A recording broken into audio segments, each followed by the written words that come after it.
ఈరోజు మనం చర్చించుకోబోయే జీవన సమస్య నడుము నొప్పి. నడుము నొప్పితో ప్రస్తుతం చాలా మందే బాధపడుతున్నారని మనం చెప్పుకోవచ్చు. అసలు ఈ నడుము నొప్పి రావడానికి కారణాలు ఏమిటో వివరిస్తారండి? నడుము నొప్పితో బాధపడే వాళ్ళు చాలా ఎక్కువ, అందులో ఆడవాళ్ళు మరీ ఎక్కువ. ఆడవాళ్ళలోనే నడుము నొప్పి మనం చాలా ఎక్కువగా చూస్తూ ఉంటాం అన్నమాట. ఆడవాళ్ళలో నడుము నొప్పి ఎక్కువగా ఉండడానికి ముఖ్యంగా కారణాలు ఏమేంటంటే, ఒకటి నడుము మీద చాలా చాలా స్ట్రెయిన్ ఉంటూ ఉంటుంది రకరకాల కారణాల వల్ల. ముఖ్యంగా ఏంటంటే ఈ మెన్సెస్ అంటే పీరియడ్ వచ్చేటప్పుడు వచ్చేటువంటి హార్మోనల్ మార్పుల వల్ల వచ్చే ప్రభావం నడుము మీద ఉంటుంటుంది. అలాగే గర్భధారణ అయినప్పుడు కూడా దాని ప్రభావం కూడా నడుము మీద పడుతూ ఉంటుంది.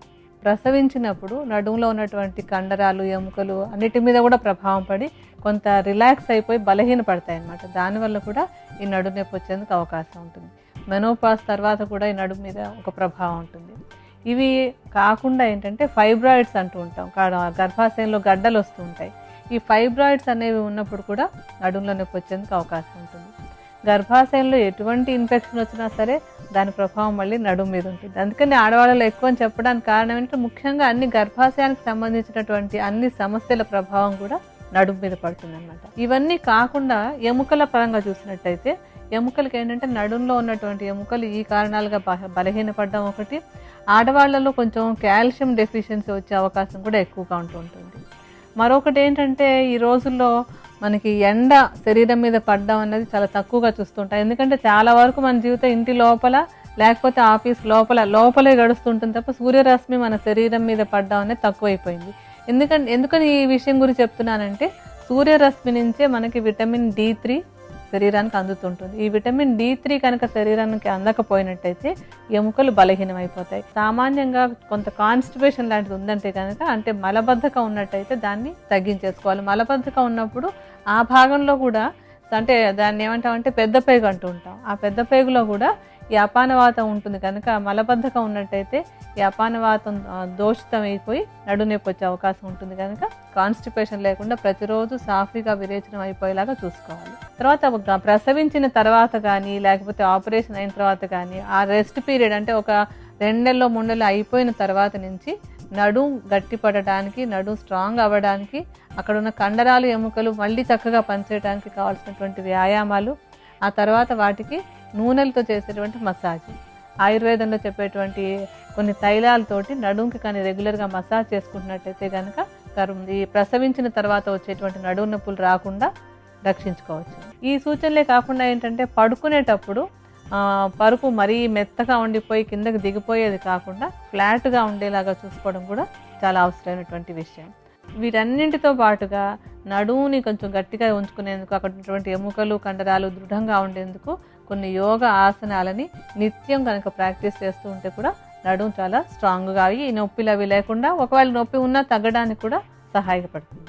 నడుము నొప్పి నివారణకు ఉపకరించే ఆయుర్వేద ఔషధం ఏ విధంగా తయారు చేసుకోవాలో వివరిస్తారండి? ఇప్పుడు మనం తయారు చేసుకున్నటువంటి ఔషధానికి మొట్టమొదట కావాల్సినటువంటిది, ప్రధానమైనటువంటిది రాస్నా. ఈ రాస్నాని తెలుగులో మనం మామూలు భాషలో మాట్లాడేటప్పుడు దుంపరాష్ట్రం అని కూడా అంటూ ఉంటారు. ఇది ఈ నడుము నొప్పి లేదంటే వాతం వల్ల వచ్చేటువంటి ఏ నొప్పులైనా సరే తగ్గించడంలో చాలా మంచి మూలిక అనమాట. ఈ దుంపరాష్ట్రం లేదా రాస్నాని సుమారుగా ఒక 100 గ్రాముల పరిమాణంలో తీసుకోవాలి. ఇప్పుడు మనం ఒకసారి ఔషధం తయారు చేసుకోవడానికి కావాల్సినటువంటి చూర్ణాన్ని తీసి పక్కన పెడతాను. తర్వాత తీసుకునేటువంటి మూలిక దేవదారు. దేవదారు కూడా వాత దోషాన్ని తగ్గించి, అంటే నొప్పులు అవి తగ్గించేటువంటి గుణం ఉంది. ఈ చూర్ణాన్ని సుమారుగా ఒక 30 గ్రాముల పరిమాణంలో తీసుకోవాలి. ఇప్పుడు మనం ఒకసారి కొంచెం ఔషధం తయారు చేసుకోవడానికి కావాల్సినటువంటి చూర్ణాన్ని తీసి పక్కన పెట్టాలి. తర్వాత తీసుకోబోయేటువంటి మూలిక గోక్షుర. గోక్షుర అని తెలుగులో మనం పల్లేరు అంటూ ఉంటాము. అపానవాతాన్ని అదుపులో ఉంచేటువంటి గుణం ఈ గోక్షురలో ఉంటుంది. అలాగే శరీరంలో అధికంగా నీరు కానీ, అంటే అక్కర్లేని ద్రవ పదార్థం లోపల చేరిపోయినా, లేదంటే కొంచెం ఇన్ఫ్లమేషన్ ఉన్నా కూడా నడుము నొప్పి వచ్చే అవకాశం ఉంది. అటువంటి ఇన్ఫ్లమేషన్ ఏదైనా ఉంటే తగ్గించేటువంటి గుణం ఈ గోక్షురకు ఉందన్నమాట. పల్లేరుకాయల్ని కొంచెం నీడలో ఎండబెట్టి చూర్ణం చేసి ఉంచుకోవాలి. ఈ చూర్ణాన్ని 30 గ్రాముల పరిమాణంలో తీసుకోవాలి. ఇప్పుడు మనం ఒకసారి ఔషధం తయారు చేయడానికి కొద్దిపాటి చూర్ణాన్ని తీసుకుని విడిగా పెట్టుకుందాం. తర్వాత తీసుకోబోయేటువంటి మూలిక పునర్నవ.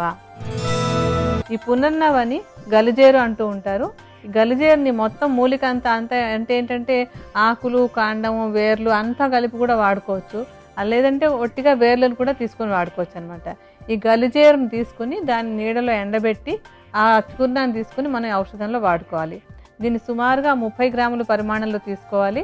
ఇప్పుడు మనకి ఒకసారి ఔషధం తయారు చేసుకునేందుకు ఎంత చూర్ణం కావాలో అంత పరిమాణం మాత్రం తీసి విడిగా పెడతాను. తర్వాత మనం తీసుకోబోయేటువంటి మరొక మూలిక ఏంటంటే ఆముదపు వేర్లు. ఈ వేళ్ళని చక్కగా కాస్త నీడలో ఎండబెట్టేసి చూర్ణం చేసుకోవాలన్నమాట. ఈ వాతాహారంగా పనిచేసేటువంటి మూలికల్లో ఒక ప్రధానమైన మూలిక ఆముదం. ఈ ఆముదపు వేర్లు కూడా వాతాన్ని బాగా తగ్గించి నొప్పుల్ని బాగా తగ్గించేటువంటి గుణం కూడా వీటికి ఎక్కువగా ఉంటుంది. ఈ చూర్ణాన్ని కూడా ఒక 30 గ్రాముల పరిమాణంలో తీసుకోండి. ఇప్పుడు కొంచెం ఔషధం తయారు చేసుకునేందుకు ఎంత చూర్ణం కావాలో అది మాత్రం తీసి విడిగా పెడతాను. తర్వాత తీసుకునేటువంటి మరొక మంచి మూలిక గుడూచి. గుడూచిని తిప్పతీగ అంటూ ఉంటారు తెలుగులోను. దీన్ని కూడా తీగ మొత్తాన్ని ఔషధంగా వాడుకోవచ్చు. నీడలో ఎండబెట్టి చూర్ణం చేసి తీసుకోవాలి. దీన్ని కూడా ఈ చూర్ణానికి కూడా వాతాహారంగా పనిచేసేటువంటి గుణము, అలాగే ఎముకలకి కండరాలకి వాటికి శక్తినిచ్చేటువంటి గుణం కూడా ఉందన్నమాట. ఈ చూర్ణాన్ని కూడా ఒక 30 గ్రాముల పరిమాణంలో తీసుకోవాలి. ఇప్పుడు కొంచెం ఔషధం తయారు చేసుకునేందుకు ఎంత చూర్ణం కావాలో అది మాత్రం తీసుకుని ఇందాక చూర్ణాల్లో కలుపుకుందాం. ఇప్పుడు మనం తీసుకునేటువంటి ఆఖరి మూలిక సొంఠి. ఈ సొంఠిని వేయించి చూర్ణం చేసుకోవాలి. ఈ చూర్ణాన్ని కూడా ఒక 30 గ్రాముల పరిమాణంలో తీసుకోండి. ఇప్పుడు కొంచెం ఔషధం తయారు చేసుకోవడానికి కాస్తంత సొంఠి చూర్ణాన్ని తీసుకుని మిగతా చూర్ణాల్లో కలుపుకుందాం. ఔషధానికి కావాల్సినటువంటి చూర్ణాలన్నీ రెడీగా ఉన్నాయి. వీటన్నింటినీ బాగా కలుపుతాం. మనం ఇందులో ఏంటంటే వాతాహారంగా పనిచేసేటువంటి రకరకాల మూలికలను కలిపి ఒక మిశ్రమం తయారు చేసుకున్నాం. దీన్ని అంటే ఈ చూర్ణాలన్నింటినీ కలిపి ఒక దానిలో భద్రపరుచుని ఉంచుకోండి. వాడుకునేటప్పుడు ఏం చేయాలంటే 1 కప్పు నీళ్ళని బాగా మరిగించి, ఆ నీళ్ళు బాగా మరిగిన తర్వాత 1 చెంచాడు చూర్ణాన్ని దాంట్లో వేసి ఆ నీళ్లు సగం ఎగిరే వరకు కూడా మరిగించి ఉంచుకుని అది గోరువెచ్చగా ఉన్నప్పుడు ఆ కషాయాన్ని ఏ పూటకప్పుడు కాచుకుని పొద్దున ఒకసారి సాయంత్రం ఒకసారి తాగుతూ ఉండాలి. అయితే ఇన్ని మూలికలు ఉన్నాయి, మాకు అన్నీ దొరుకుతాయా అని ఎవరికైనా ఇబ్బందిగా ఉన్నట్టయితే కనుక అన్నీ దొరికితే ఉత్తమమైన ఫలితాలు వస్తాయి. ఒకవేళ మీకు అన్నీ దొరకనట్టుగా ఉంటే కనుక కనీసం దుంపరాష్ట్రం, ఎందుకంటే అన్నిట్లో చాలా శ్రేష్టమైనటువంటి మూలిక అది.